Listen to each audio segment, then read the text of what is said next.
Are you ready to become awesomer? Hello, everyone. My name is Umar. I'm your host on the No Limit Selling podcast, where industry leaders share their tips, strategy, and advice on how you can become better, stronger, faster. Just before we get started, I've got a question for you. Do you have a negative voice inside your head? We all do, right? I'm going to help you remove that voice in under 30 days guaranteed. Not only remove it, but transform it. So instead of the voice that sabotages you, there's one that propels you to much higher levels of performance and success. There's a link in the show notes. Click on it to find out more. All right, let's get started. Hello, everyone. Welcome to another episode of the No Limit Selling podcast. Today, we have Jeffrey Deckman here with us today. He's an expert in leadership. And leadership is a quality that we desperately seek. And sometimes people get that leadership role and they're desperately trying to figure out how to be good leaders. And of course, we've got some pretty crappy leaders out there too. Let's chat about them all. Jeffrey, welcome to the program. Thank you, Umar. I'm happy to be here. Well, let's define leadership first. What is leadership? Well, my definition of leadership is the ability to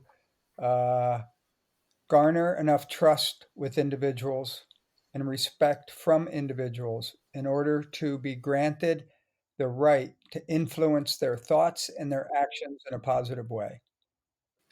So the first thing that kind of pops up, so thank you for sharing that, is everybody's watched these pirate movies. Army mateys. We're going to go get the booty.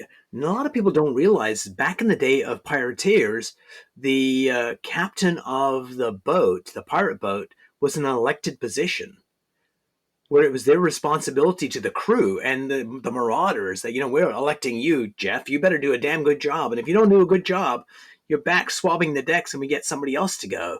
So that was actually a meritocracy, and they actually got leaders that were servant leaders. And of course, in the movies, they don't kind of portray that, but that was the reality of things.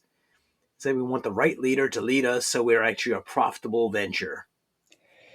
That's fascinating. I had never heard of that. And the first thing I thought of is I sure wouldn't want to lose one of the elections because you may be taking a long walk off of a short plank.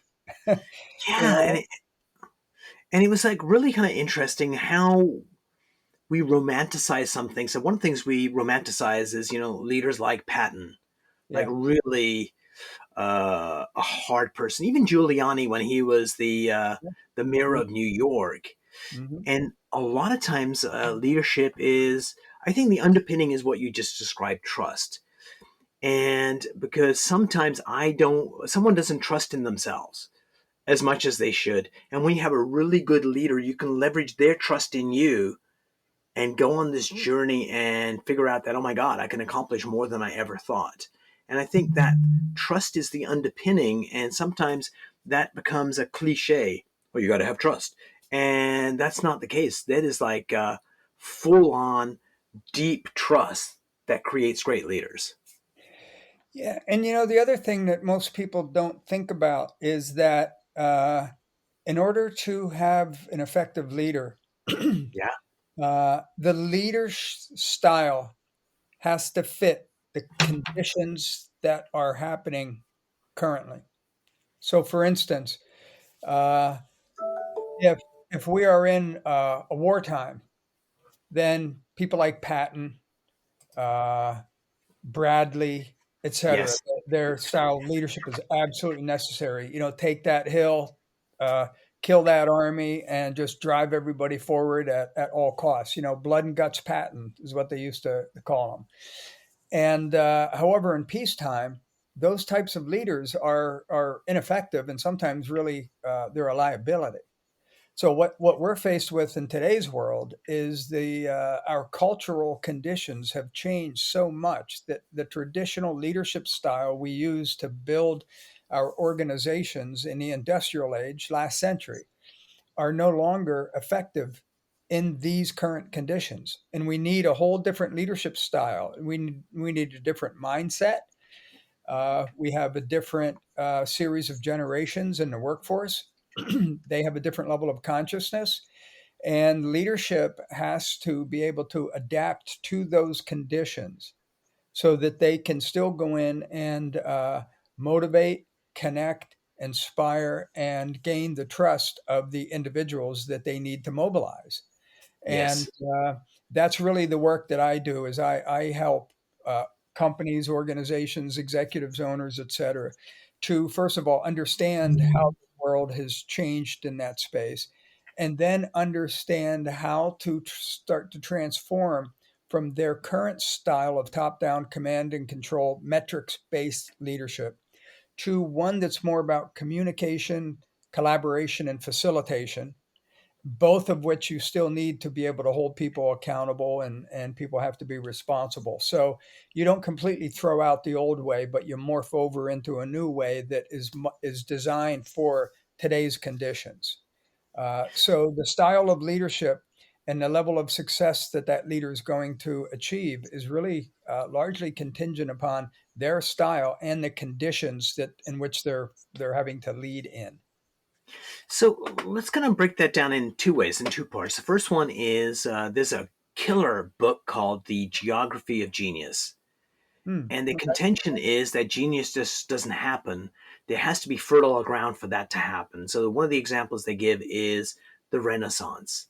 And in the Renaissance, there was a magnification of wealth because a lot of people were dying from the Black Death. Hmm. And with inheritance laws, Hmm. that the meager became rich. And Hmm. then the church was like, how do we get our hands on that money? What we're going to do is we're going to create something called purgatory, which did not exist before. And you look like a fat cat, Jeffrey, and you're going to go to hell and you're going to burn in hell for a lifetime.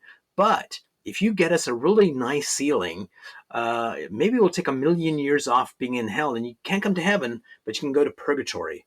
And at the same time, they had these schools to train artists. And at the same time, of course, people like Leonardo da Vinci and Mhm. Michelangelo went to those schools.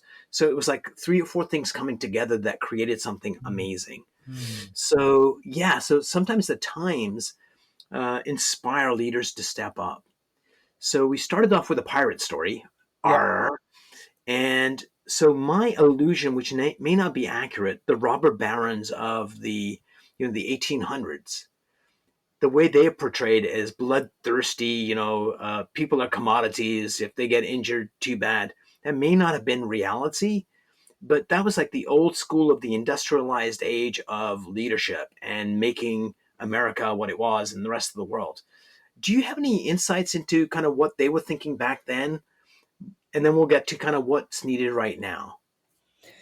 Yeah, I think that the value of was human life was valued differently back then. Less, definitely. Less. Infant mortality rate was very high. Skyrocketing, It, absolutely. so people face death more frequently. Uh, and at a much younger age. If you were living into your 40s or 50s, you're really doing pretty well. So humans were seen as a bit more what's the word what's the word I want, disposable, for lack of a better term, Yes. right? So these people who the Carnegies, the Henry Fords, the Westinghouses, the Rockefellers, etc. They had tremendous wealth, and yeah, they built organizations that resulted in a lot of death. You had child labor laws that didn't exist yet. OSHA wasn't around yet. And and if you look at any culture that's going from an agricultural age to an industrial age, there's a very primitive and painful transition that goes on through that. So I think that's what they were just part of what that evolution looks like. Yeah. And they also did tremendous things from a philanthropical standpoint as well.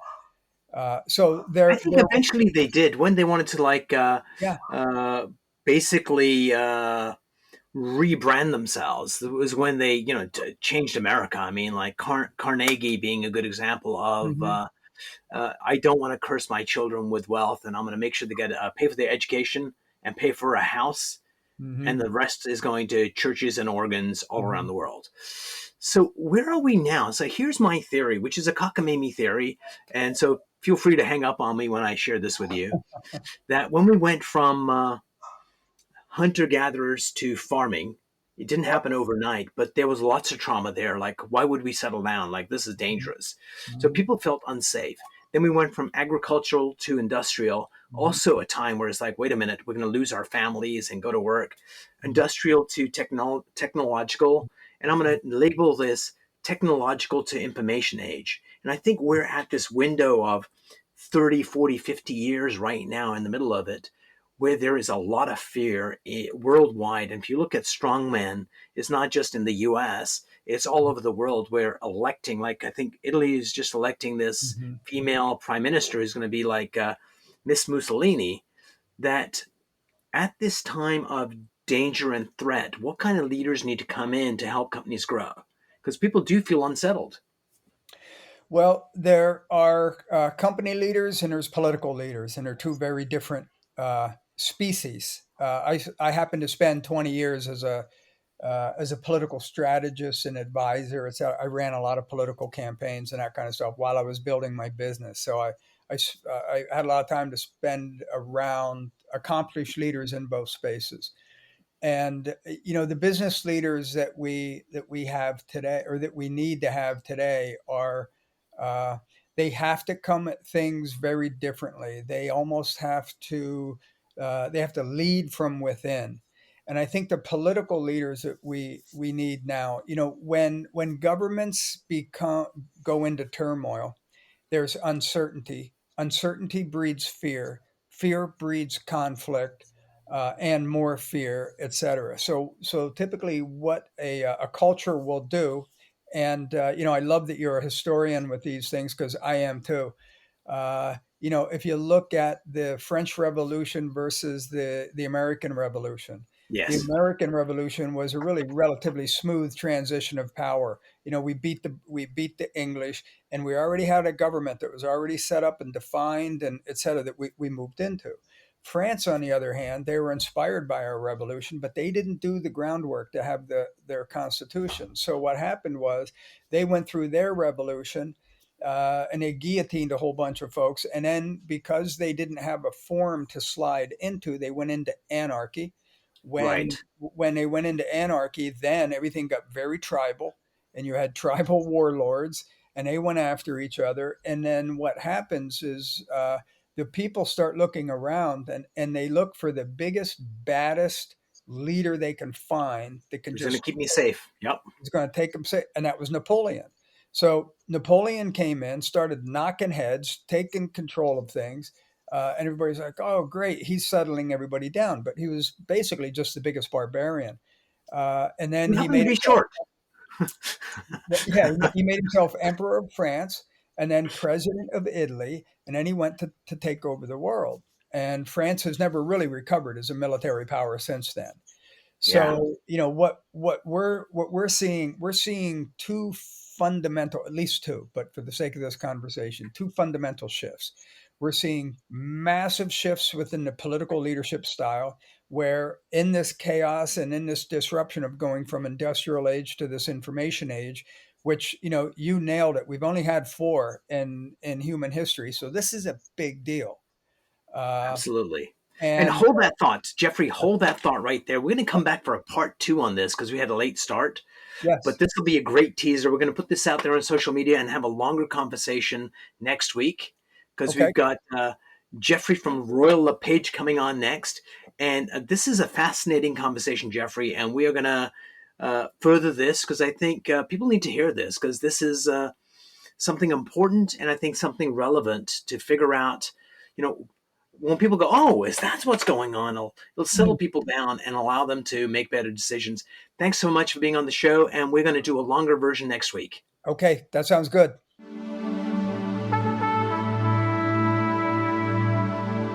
If you enjoyed this episode, please go to iTunes and leave a 5-star rating. And if you're looking for more tools, go to my website at nolimitselling.com. I've got a free mind training course there that's going to teach you some insights from the world of neuro-linguistic programming, and that is the fastest way to get better results.